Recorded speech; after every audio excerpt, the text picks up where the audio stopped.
Sa unang iyak ng bagong sanggol, may saya, may lungkot na kasabay. Sa gitna ng yakap at saya ng bahay, may pusong tahimik sa napapagod na isip.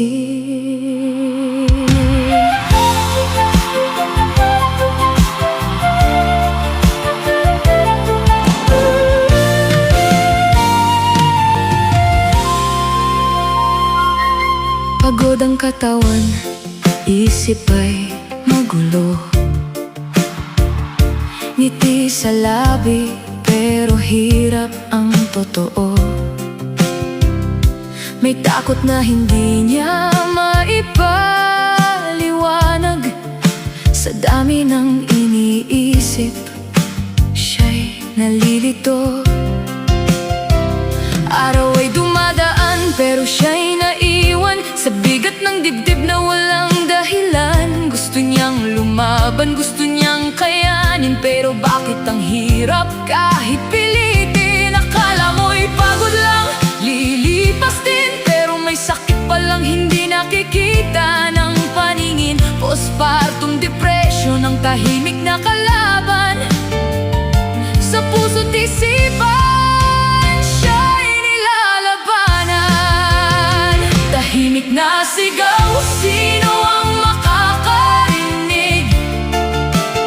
Sa likod ng ngiti, may pusong umiiyak sa sakit. Bawat gabi, may luhang pumapatak. Mga tanong sa isip, walang sagot na sapat. Hindi ito arte, hindi lang pagod na lilipas. Ito'y laban na paulit-ulit, hindi basta mawawasak. Kung may pusong handang makinig, baka sakaling gumaan ang sakit. Lilipas din yan, sabi ng iba. Magpakatatag ka, paulit-ulit na salita, pero sa loob niya may sigaw na di marinig. Unti-unti na pala siya'y napapahinto. May ilan na tuluyang sumuko sa laban na sila lang ang nakakaalam kung gaano kabigat. Sa katahimikan doon sila nawala, saka lang napansin may sakit pala. Habang ang mundo ay tuloy pa rin, siya na may naiwan sa sariling damdamin. Sa dilim ng isip mas siya lang ang nakakakita. Unti-unti niyang tinatanong, may pag-asa pa ba?